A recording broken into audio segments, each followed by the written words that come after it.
अनुच्छेद 1 भाग 1 भारत का संविधान। हम इस वीडियो के प्रथम भाग में पहले ही जान चुके हैं कि अनुच्छेद 1 में लिखा है कि भारत अर्थात इंडिया राज्यों का संघ होगा। पर भारत का नाम भारत या इंडिया रखना संविधान सभा के लिए आसान नहीं था। उनके पास कई ऐसे नाम थे जिनका उन्हें चयन करना था और उन्हीं में से इन दो नामों का चयन किया गया। उनके सामने एक जटिल समस्या थी।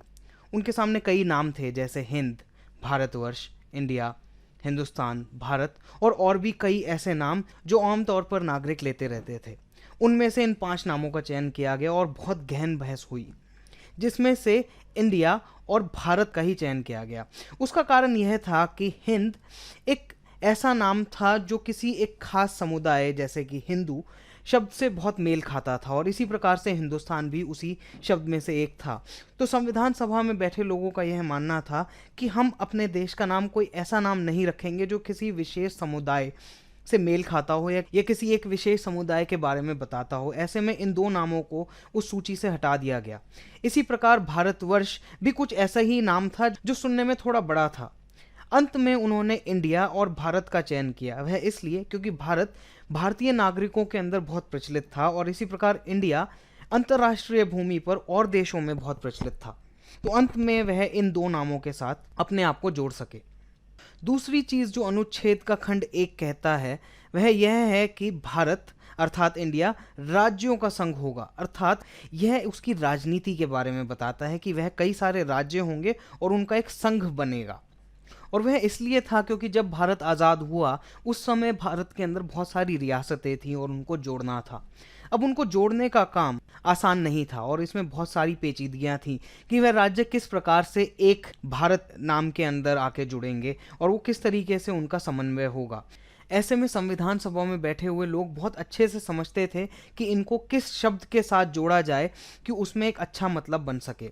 ऐसे में वह सामने आए कि क्या भारतीय राज्यों को एक संघ के रूप में जोड़ा जाए या महासंघ के रूप में जोड़ा जाए, या अंग्रेजी में कहें तो क्या वह एक यूनियन ऑफ स्टेट होगा या वह एक फेडरेशन ऑफ स्टेट होगा। वह जानते थे कि संघ और महासंघ में कितना अंतर है, जिसमें कि महासंघ का अर्थ होता है कि जो भी व्यक्ति एक महासंघ से जुड़ता है वह एक समझौते के तहत जुड़ता है। अर्थात इन सभी में एक समझौता होगा कि वह जुड़ रहे हैं और इन शर्तों पर आके जुड़ रहे हैं, जिसमें कि यूनियन या संघ के अंदर इस प्रकार के किसी समझौते का कोई सवाल नहीं होता। वह सिर्फ जुड़ते हैं और एक साथ संयुक्त रूप से निर्वाह करते हैं। मिसाल के तौर पर यूएसए या यूनाइटेड स्टेट्स ऑफ अमेरिका या संयुक्त राष्ट्र अमेरिका एक महासंघ है, एक फेडरेशन है, और इंडिया एक संघ है। अब इसी कड़ी में संविधान को और समझते हुए कई बार सवाल यह उठाया जाता है कि भारतीय संघ और भारतीय क्षेत्र में क्या अंतर है। अगर हम भारतीय संघ को समझें तो भारतीय संघ सभी राज्यों का एक समन्वय है। अर्थात भारतीय संघ के एक भाग के रूप में इन सभी राज्यों को देखा जाता है, यानी कि सभी राज्यों को अगर जोड़ दिया जाए तो वह भारतीय संघ बनता है। यह राजनीतिक दृष्टिकोण है जिसमें संघ के साथ शक्तियों का बंटवारा होता है, यानी कि भारत में जो राजनीति होगी उसमें एक केंद्र के अंदर एक बड़ी सरकार होगी और उसी प्रकार छोटे छोटे राज्यों की अपनी सरकारें होंगी और यह एक दूसरे से इनके साथ राजनीतिक रूप से इनका शक्तियों का बंटवारा होगा। जहाँ पर हम भारतीय क्षेत्र की बात करते हैं तो वह भौगोलिक दृष्टि से एक शब्द बनता है जिसमें सभी राज्यों के क्षेत्र आते हैं, यानी जितने भी राज्य हैं भारत के अंदर उनकी जो सीमाएं हैं वह क्षेत्र इस भारतीय क्षेत्र के अंदर या भारतीय सीमा के अंदर आएंगे। नंबर 1। नंबर 2, इसमें संघीय राज्यों के क्षेत्र भी आते हैं, यानी कि जितने भी यूनियन टेरिटरीज हैं जैसे कि दिल्ली, लक्षद्वीप, अंडमान निकोबार आइलैंड, इन सभी संघीय राज्यों के क्षेत्र भी भारतीय क्षेत्र का ही हिस्सा होंगे। और ऐसे क्षेत्र जो भारत सरकार द्वारा अधिग्रहित किए जा सकें, जैसा कि हमने अनुच्छेद 1(3) ग के अंदर देखा कि वह सभी क्षेत्र जो भारत के अंदर कभी भी अधिग्रहित होंगे वह क्षेत्र भी भारतीय क्षेत्र या भारतीय सीमा के अंदर माने जाएंगे। और चौथा महत्वपूर्ण अंग प्रादेशिक जल या समुद्री सीमा होगी। अपितु यह शब्द संविधान में कहीं भी नहीं लिखा गया है, लेकिन भारत के कानूनों में कई बार इसका जिक्र हुआ है। ऐसे में हम इन शब्दों को भी भारतीय क्षेत्र या भारतीय सीमा के अंदर डाल के देख सकते हैं। तो भारतीय प्रादेशिक जल या भारतीय समुद्री सीमा भी भारतीय क्षेत्र का ही एक हिस्सा है। प्रादेशिक जल या समुद्री सीमा को और अच्छे से जानना हो तो हम इस नक्शे में देखते हैं।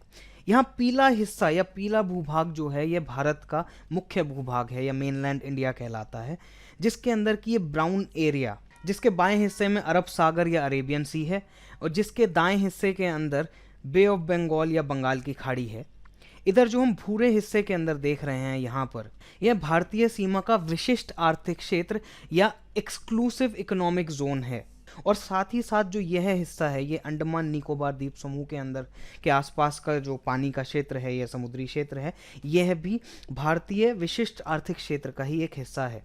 अगर हम गौर से देखें तो भारत के नीचे जो श्रीलंका का भाग है, इसमें यह इलाका इसका समुद्री क्षेत्र है या इस श्रीलंका का विशिष्ट आर्थिक क्षेत्र है। और इसी प्रकार से यह हिस्सा मालदीव का विशिष्ट आर्थिक क्षेत्र है। और हर देश का अपना एक विशिष्ट आर्थिक क्षेत्र जो समुद्र के अंदर समुद्र की सीमा में होता है। यह सभी क्षेत्र अंतर्राष्ट्रीय कानूनों के अनुसार ही बांटे गए हैं और इसके अंदर हर देश की एक विशिष्ट आर्थिक क्षेत्र माना जाता है, जिसमें उसकी एक महाद्वीपीय जलमग्न सीमा यानी कि वह हिस्सा जो पानी में डूबा हुआ है वह भी माना जाता है। यह भूभागीय समुद्र या प्रादेशिक जल जिसको हम टेरिटोरियल वाटर्स कहते हैं, वह भी इसी का ही एक हिस्सा माना जाता है। तो हम कहें तो भारतीय क्षेत्र के अंदर यह चारों इलाके या चारों क्षेत्र या चारों सीमाएं इसका एक हिस्सा है।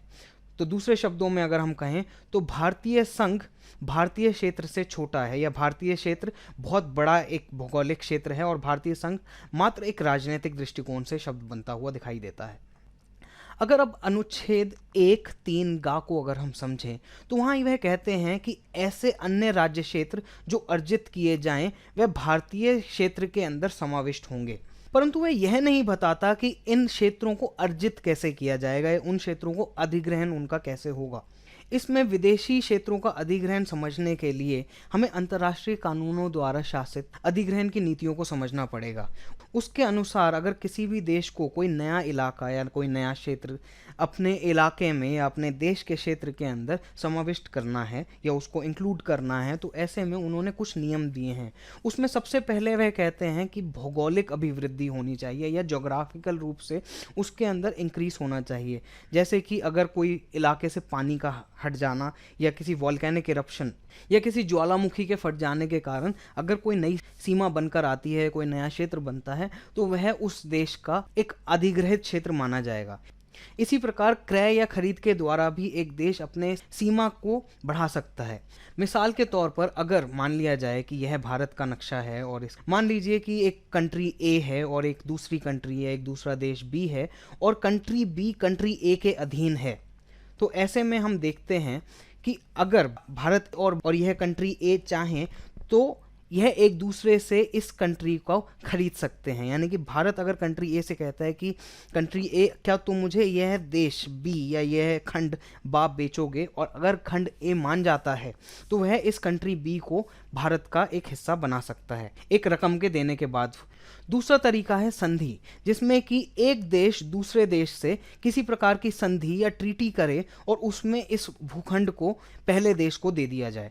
चौथा तरीका है समर्पण, जिसमें खंड ए अपनी जमीन बी को किसी एक देश को समर्पित कर देता है किसी कारण से या अपनी खुशी से इस खंड बा को पहले देश को दे देता है।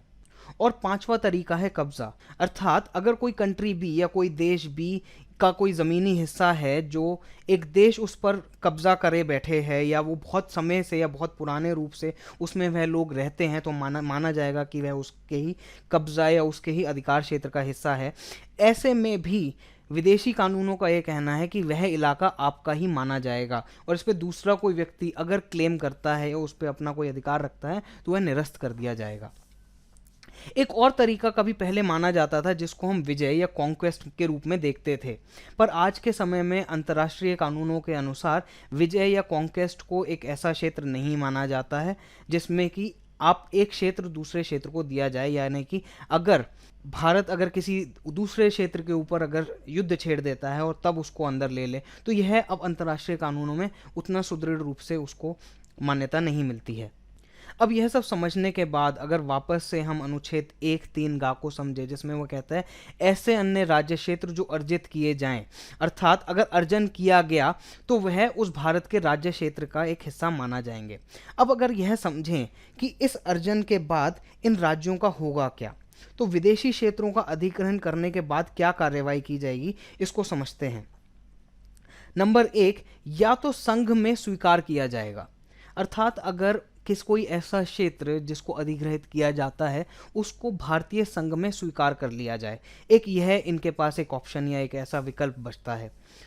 दूसरा है उसको अनुच्छेद 2 के तहत एक नए राज्य में गठन किया जाए।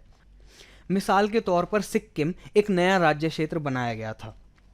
तीसरा तरीका है अनुच्छेद 3 का या 3 के तहत एक मौजूदा राज्य में उसका विलय कर दिया जाए, मतलब कि एक ऑलरेडी जो राज्य है, जो एक पहले से ही जो एक राज्य है, उसको उस क्षेत्र का हिस्सा बना दिया जाए। और चौथा तरीका है उसको एक केंद्र शासित प्रदेश के रूप में देखा जाए, यानी कि उसको केंद्र के द्वारा उस पर शासन हो, यानी कि उसे एक यूनियन टेरिटरी बना दिया जाए, राज्य संघ बना दिया जाए। तो वह भी उनके पास एक ऑप्शन बचता है। परंतु ध्यान देने योग्य बात यह है कि कोई भी विदेशी अधिग्रहित क्षेत्र भारतीय संविधान के अनुच्छेद 1(3) के तहत नहीं आएगा जब तक उसका हस्तांतरण अंतर्राष्ट्रीय कानूनों के अनुसार नहीं हो जाता। इसका मतलब यह है कि कोई भी क्षेत्र अधिग्रहित जब तक नहीं माना जाएगा, यानी कि अंतर्राष्ट्रीय कानून उसको तब तक मान्यता नहीं देंगे जब तक वह भारतीय कानून अनुच्छेद 1(3) के तहत नहीं करते। यानी कि जो प्रॉपर तरीका जो हमने समझाया है, इन तरीकों के बीच से अगर नहीं होता तो वह उसको अधिग्रहित क्षेत्र नहीं माना जाएगा। और यह टिप्पणी अनुच्छेद 1 पर थी। अगर आपको यह वीडियो पसंद आई है तो YouTube पर इसको सब्सक्राइब अवश्य कीजिएगा। इसके साथ ही साथ आप इसे लाइक भी कर सकते हैं, और अगर आपको कोई सवाल पूछना है तो नीचे दिए गए कमेंट कॉलम के अंदर आप अपने सवाल पूछ सकते हैं। और सरल शिक्षा को बढ़ावा देने के लिए इस वीडियो को शेयर करना ना भूलिए। धन्यवाद।